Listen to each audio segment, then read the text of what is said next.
Brooksaw Antiques here. Today we have this 1938 Remington Cadet vintage portable typewriter. I'm going to show you how to use the functions and make sure they all work. This was manufactured as a budget typewriter during the Great Depression. It doesn't have a lot of the extra bells and whistles that most typewriters have. Literally, it doesn't have a bell at the end of the margin. It doesn't even have margins that you set. You just have a full platen to type on. It doesn't have a backspace or a color selector switch, touch control, any of that stuff. No adjustable paper guide, and it doesn't have a line space. So let's see what we got here. Feed the page in.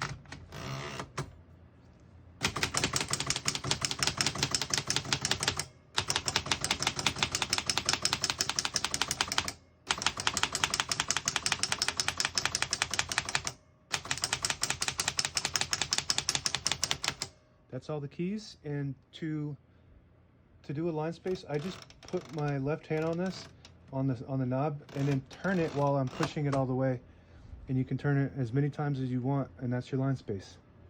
Gets you back to the beginning and skips whatever spaces you want.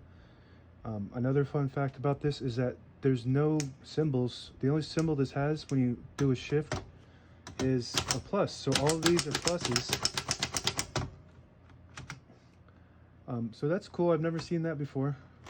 I'll type a sentence on this next line real quick.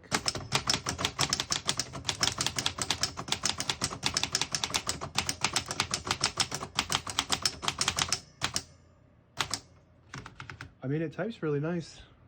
Very well designed machine. It just doesn't have all the functions that most typewriters have. So it's a very cool, unique piece of history. I haven't seen one before that has this least amount of functions. And like I said, I kind of like it because it's just less things to go wrong. It's just very basic. You don't have to worry about anything. You just type, and that's what I like. Okay, it does have this switch on the right side. If you flip it back, it unlocks the rollers underneath the platen, allowing you to pull the page out easy or load thicker paper like carbon copy or cardstock. Make sure you flip that forward before you load the next page, or else it won't load correctly. This is your carriage release. It does have that. This is kind of necessary for any typewriter. And this little rod, if you push it in, it'll pull to the side that you push it to.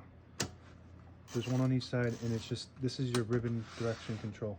So you push it in from the right if you want it to pull to the left. And right now all the brand new ribbons loaded on the left side, so we want it to pull to the right, and you can wind it. And that's it. Now available on eBay or Etsy. Search Brooksaw Antiques.